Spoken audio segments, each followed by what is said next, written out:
Thank you, Mr. Chair. Thank you to the colleagues from Morocco for the warm welcome. Well, we assess something really crucial, that the point is the integration of the migrants. But I do bring to you my personal perspective, being part of a country really impacted by the migrants, that is the country of Italy. We are in a country where projects like Mare Nostrum cost 9 million per month.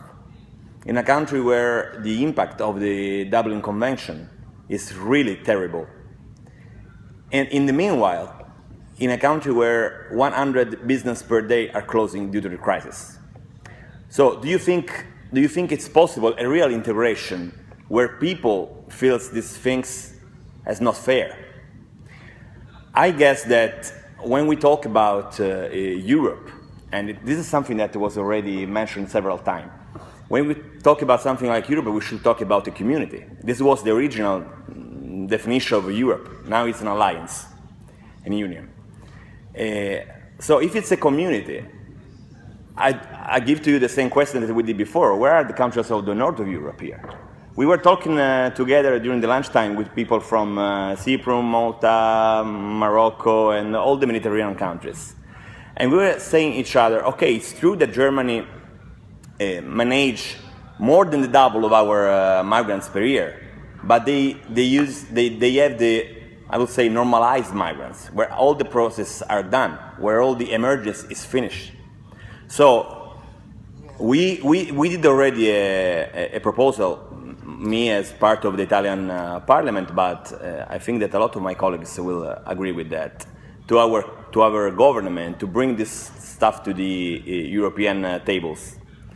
We think that, for example, a good thing could be to create European points for asylum seekers directly in the north of Africa, or in places really impacted by the migrants, like Malta, Cyprus, Sicily. You know perfectly the situation in Lampedusa. I met the consul there in Lampedusa, and the situation is really terrible.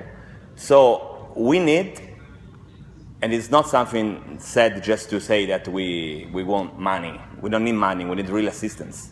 We need Europe to take care about the situation of migrants. We need people to understand that migrants could be a resource, could be a possibility for our country, but how can we think people can understand this if, again, the crisis is destroying our social standards?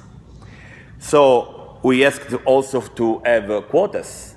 I mean, even in the United States of America, that are considered the best democracy in the world, there are quotas for migrants.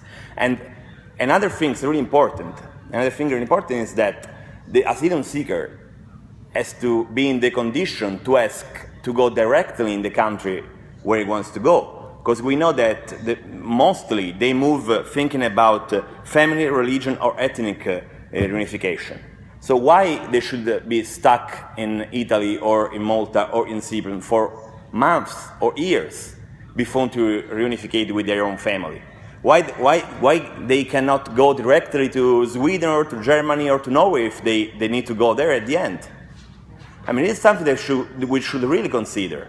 Otherwise, we will be always here talking about the same things, but the point is always the same. There is a part of Europe that is directly impacted by the migrants problem, so we talk again about these problems, and there is another part of Europe that is not impacted about that, so they don't care about it.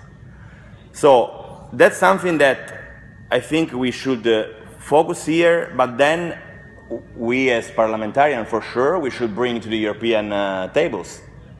Otherwise, it will be all remain just words in the air.